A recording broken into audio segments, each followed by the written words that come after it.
Hey, hey, hey, hey, hey. Hey, hey, hey, hey, hey. The more you know about reality, the more you understand that it's not hopeless. The things that feel discouraging are easier to manage if we understand the cycles that they're part of. In the morning. Welcome everyone to The Seed, Conversations for Radical Hope, a Pendle Hill podcast where Quakers and other seekers come together to explore visions of the world that is growing up through the cracks of our broken systems. I'm your host, Dwight Dunstan.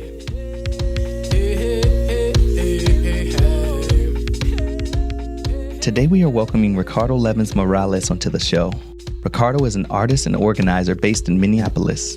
He uses his art as a form of political medicine to support collective and individual healing from the injuries and ongoing realities of oppression. He has a long-standing relationship with Pendle Hill, where he has offered workshops, lectures, and mentorship, and has also found space to focus on his own art and writing. So we are here with Ricardo Levins Morales. So excited, so grateful. I feel filled up already. Well, it's good to be with you. So on this podcast, we like to begin with a question for our guest. And I want to just ask you, what is it like being Ricardo today? Ooh, well, that's a good question that I have not asked myself today. I came over here on my bicycle. It's a drizzly, cool day in Minnesota, which after a period of a lot of heat waves, it's very much a relief. So I'm feeling pretty good. I hear enjoying that weather, enjoying some movement. Wow. Yeah. On this podcast, we talk a lot about transformation and both within ourselves and in the world as a whole. And we like to ask our guests to bring in a quote or a text or a poem that changed the way that you think about the world. In the world we're working towards, and maybe even to give you some insight to how do we get there. So I know that you brought a quote for us today, and I'm wondering if you can read it and then tell us a bit about why you chose it.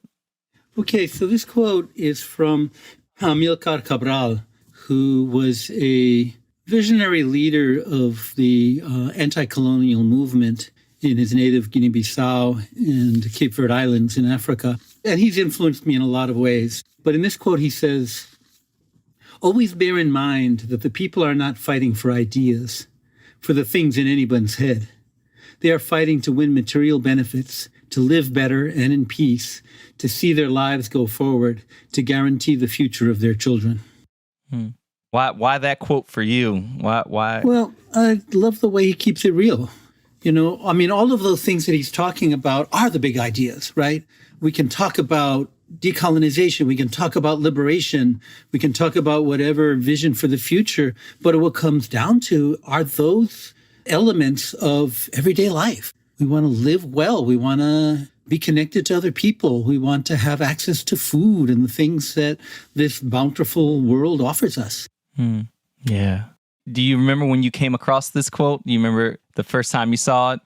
When I was in my probably late teens, I came across Amilcar Cabral's writings and got a couple of books of his writings and speeches. And they're so dog-eared. I read them over so many times, you know, on the bus, going to work in a factory, or, you know, carrying my pack if I was traveling, right? So it's a text that I've gone back to many times. Yeah, I just got this image of teenage Ricardo. I'm imagining what was swirling around you in terms of the landscape or, you know, the city you were in. But I'm also thinking about politically what might have been swirling around you. And then for you to come to this quote, you know, so just maybe talk to us a little bit about coming to Amilcar. Yeah. And what was going on for you in your life externally and maybe even internally?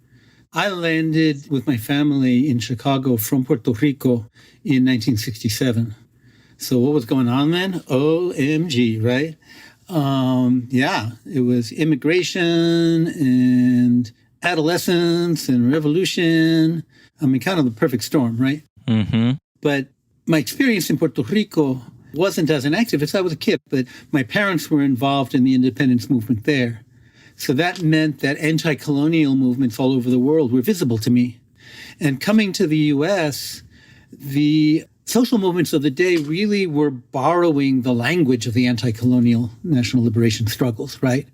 Even terms like Black liberation and Gay Liberation Front, right? The Women's Liberation Movement, those were really borrowings from the Third World, and that language just made a lot of sense to me. And Cabral was somebody who really helped to shine a light on what was happening under the surface. One of the things that he said that really stuck with me, because I was already making art. It wasn't my form of activism. It was political art. It was cartoons. It was designs that could become posters. But I was just any other activist kid. A lot of people didn't even know I made art, right? But Cabral talks about culture. And one of the things he says is that a culture is the collective personality of a people, right? And that colonialism robs people of their own story, of their own culture, and liberation brings it back. And thinking about that, I came up with my own add-on that if culture is the personality of a people, then the arts are the collective dream life, right? Because art, what does it do? It's like a dream, right? When you go to bed at night, whatever it is you absolutely don't want to be thinking about during the day, it's waiting for you.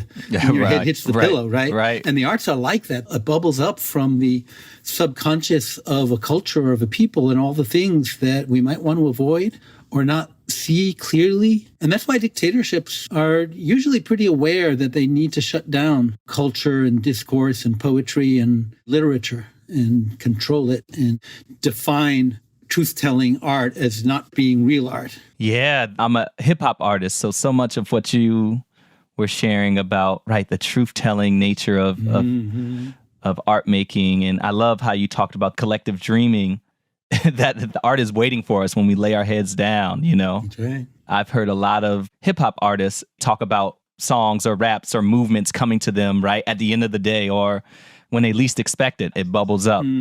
I love how you mentioned Amilcar went under the surface. And on this podcast, you know, I'm thinking about the surface, I'm thinking about soil, and I'm thinking about seeds, you know. You use images and metaphors around seeds. This podcast is called The Seed because we talk a lot about the work of planting seeds of a new world, a world that is growing up through the cracks of crumbling systems. And so I'm curious how you would describe the crisis or the crises, maybe there's multiple, of our current moment. And what do you see as the seeds of resistance to the crises, to the crumbling, to the destruction that we see? That's a really big question. And I think that the crises of the moment have different layers. It's like nature moves in cycles. You know, you have daily cycles, you have cycles that happen in our body every second. You have menstrual cycles and lunar cycles and seasonal cycles, right? And so there are crises happening on a number of different levels. There's the crisis of the U.S. empire, right? And the U.S. political system that's embedded in that. And that's nested within the crisis of the entire sort of colonial capitalist arc, right? That began 500 years ago and is reaching its point of exhaustion and depletion. So it's not just, oh, well, this is a time one empire will decline and another will take its place. No, that can't happen because the entire model involves depleting the earth. And that has reached the end of its ability to sustain capitalist appetite, which actually only accelerates. So all these different levels of crisis in sort of what we're living here in the United States, I guess as an activist, I would call it a crisis of the soil. One of the sort of lenses that the cultural worker current within social movements sees as a way to grapple with how to organize is that the soil is more important than the seeds. It's kind of my organizing mantra. That is to say, the beliefs, the ideologies, the culture, the assumptions, the so-called common sense that exists in a society or a population determines what seeds will grow, what campaigns, what organizations, what reforms, what new ideas, right? And if the soil is toxic, it doesn't matter how good your seed is. It's hard to make it grow, right? And for the last 40 years or so, the right-wing forces in this country, both the racist right and the corporate right, have been cultivating the soil. They've been spreading their ideas of how the world works. Whereas people on the path of social justice have been planting seeds. We have great seeds, we have great ideas, but we haven't been working to change the overall culture in the same way that the right has. So that, for example, if what we're trying to do is win more funding and better conditions for school teachers, that's going to be hard to do if everybody knows, quote unquote, that teachers are greedy and selfish and don't care about children and are opportunistic, right? So if those ideas have been spread throughout the society and we've allowed that to happen, we haven't challenged that, then we're not going to win the battles, right? Likewise, if you want to gain telephone access for incarcerated people, if everyone is certain that these are the worst of the worst, they're predators, they're not really people, we're not going to win that. So changing basically how we think about each other, how we think about our relationship to the world as a reciprocal relationship rather than one of extraction. These are kind of the fundamental underlying truths that always need to be incorporated into our organizing, right? So now, of course, we have to organize. Of course, we have to plant seeds, but those seeds need to be for efforts that will also improve the soil. For example, I could plant the wild lupin, right? It's a flower that's also a legume, which will fix nitrogen into the soil, which puts chemicals into the soil that protect other plants from the toxins of invasive species, right? That whatever we do in our organizing has to be reinforcing hope. It has to be reinforcing people's sense of their own capacity and of our mutual responsibility. And the work of the right wing is to break those threads. Because when people think of themselves in very individualistic terms, then solidarity becomes impossible, right? The belief that we all make our own good fortune, right? That if you have, it's because you're good. If you don't have, it's because you're just not as good, right? That you block out realities such as racism and class and colonialism and patriarchy.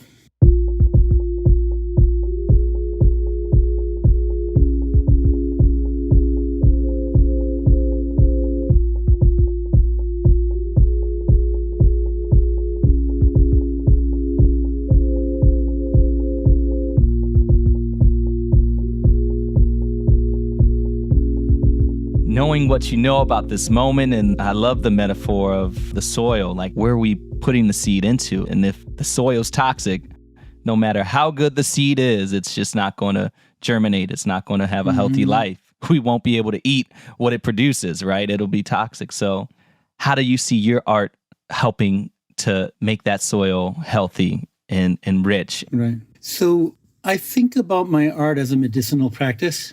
And in healing, there are multiple levels of diagnosis, right? People can be suffering from cancer or from the flu or from, all these different conditions. And what has been found is that we're so much more susceptible to all of those things because our bodies in this society are experiencing systemic inflammation, that we're bombarded with so many toxins, whether they be chemical or social, that our nervous system and our immune systems are always in a state of hypervigilance and hyperdefensiveness. So that to really heal people, we need to be treating both the immediate condition that they're suffering and also the underlying inflammation, which will have all kinds of other effects. So I would say that the underlying inflammation in our society is hopelessness. Hopelessness, despair, and disappointment, right? So that any art that I create has to be addressing whatever issue it is, but also addressing those underlying concerns, right? I mean, part of it has to do with clarity. I think part of the medicine helps people to think clearly. If our reactivity is lowered, right? If we're not like hypervigilant all the time, we can see things in clearer terms. And that's really important because any organism needs to have accurate information about what's going on around them in order to not get eaten, for one thing, right? And to find the foods that we need. And so in my art, for example, I never demonize anyone. There are no evil people, right? Because if we believe that, we're putting ourselves in danger because that's not really the way the world works, right? There are all kinds of reasons that people can be oppressive. And there's a fear that often people have to say, well, if we recognize everybody's full humanity, we're going to end up with sort of this mushy liberal idea that it's all one big misunderstanding and we just have to sit down and have a beer summit and everything's going to be okay, right? Or on the other hand, if we say, well, if we have a really clear, sharp analysis of the harms that are caused by racism, by institutions, by colonialism, then we'll end up just demonizing people. And I think actually that the two approaches are really complementary. That to understand accurately, we have to understand how people become embedded in oppressive systems. And what do we need to do to loosen that grip? My father used to say that the vast majority of the people fighting us have either been fooled or scared or bribed into doing so. And they don't have a real vested interest in harming us, right? And one of the lessons I learned as a young person in Chicago from the organizing being done by the Black Panthers under the leadership of Fred Hampton is that the way you organize people is you make them a better offer. When they reached out to the white Appalachian street gangs with all their Confederate flag symbolism and all that, they didn't say, we're going to meet you halfway. They didn't say, let's build bridges between us and find a halfway point that is half racist and half liberatory. They said, no, we have a better offer. Our vision is big enough to include you. I am really grateful for the visionary nature of your art making and just what I would say as a spiritual person, your spirit, right? The ways that you cultivate your medicines for hopelessness, despair, and disappointment, right? Just thinking about your art as medicine, to me, that's a very spiritually rooted act. Oh, absolutely. And, you're very connected to Pendle Hill, which has had many faith and spiritual leaders over the years. I'm curious what grounds you spiritually as someone who has been involved in movement spaces for decades and specifically thinking about your own spirituality. What supports you through that hopelessness, that despair, that disappointment? I think my grounding is very much nature-based. It's the same principle that a bird needs to be aware of foxes and predator birds and other things to survive. It's like the more you know about reality, actually, the more you understand that it's not hopeless, right? The things that feel so discouraging are easier to manage if we understand the cycles that they're part of. This didn't just come out of the blue. This is what happens at this stage in the decline of a global empire, right? Of course, it becomes more authoritarian, right? And they work harder to divide people, and that doesn't make it feel good, but it also makes it not an existential crisis. Now, for reasons that I don't necessarily completely understand, I have some theories. I don't actually experience despair. I experience all those other things, right? I can be angry, I can be frustrated, I can be disappointed, I can be heartbroken, right? But those are all emotions, and emotions are how we interpret what our senses tell us and process that in order to know what to do, right? Despair, I finally concluded, is not an emotion. It's a malfunction of the emotional immune system because it shuts down our ability to take in information because its message is, why bother? Since it's hopeless, don't bother looking for a path through that tangled jungle because there isn't one. There's no point. If you start out with the conviction that, of course, there's a path through, then you'll start noticing anything that might be an opening, that might be a path, right? So hope in that sense is really a commitment that is self-generating. I often think, having worked with young people, I'm curious if there's anyone else just in your ecosystem growing up. Baldwin said that young people have never been very good at listening to their elders, but they've never failed to imitate them, right? That's brilliant. I'm just thinking about who might you have been imitating, or how might that have been nurtured in you. I'm curious if there's anyone that comes to mind that you saw just move through the hopelessness and the despair and disappointment in that way that you might have absorbed from them. I think that unquestionably my parents were a primary source.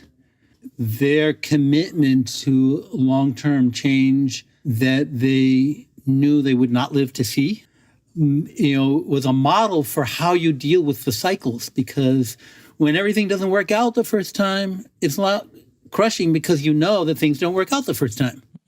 or the second or the third, but you're accumulating capacity, right? I mean, how many slave rebellions did it take before people in various countries won emancipation, right? Right. It's not anything particular that they told or taught or indoctrinated us kids in.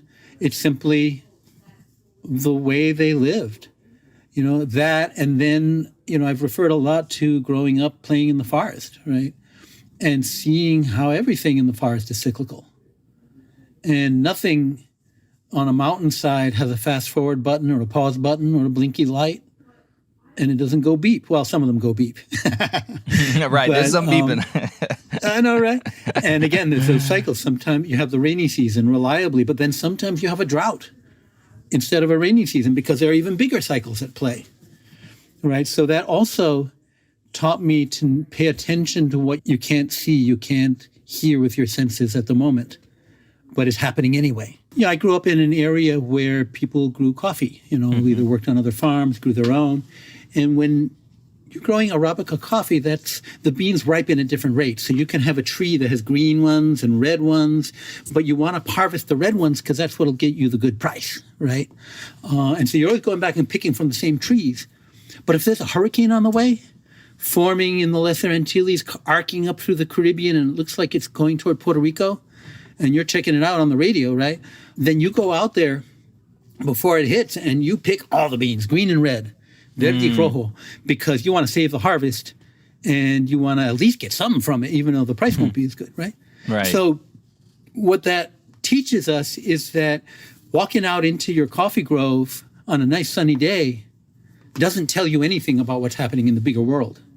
But having that knowledge of what's happening on beyond your field of vision will really determine a very different strategy, right? So all of these levels of awareness that we need to practice, that the more we can absorb that, the more agency we have, right? If you're just thinking in terms of my immediate experience, a hurricane hits, you lose everything, and it's, it was a tragedy, an act of God, whatever it was, right?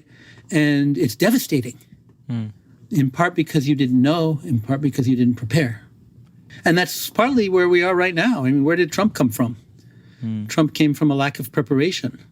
That the people fighting for justice didn't realize that they could put forth a bold vision. They were very timid because they didn't want to alienate people. They had to meet people where they're at, is the slogan, right? Which is useful insight, but not if you take it too far. Because then you're just pandering to their prejudices. Whereas the right wing was willing to put forth bold ideas even though they knew they had no chance of winning. And put forth like anti-choice or racist or anti-voter legislation in state after state that they knew they were going to lose. But they were preparing the soil. They were preparing conditions for the long run. Whereas sort of left and liberal think tanks, they only want to get involved in campaigns that they know they can win. So it's very short-term thinking, right? They only want the red beans. And they don't know that there's a hurricane coming. Now the hurricane is here.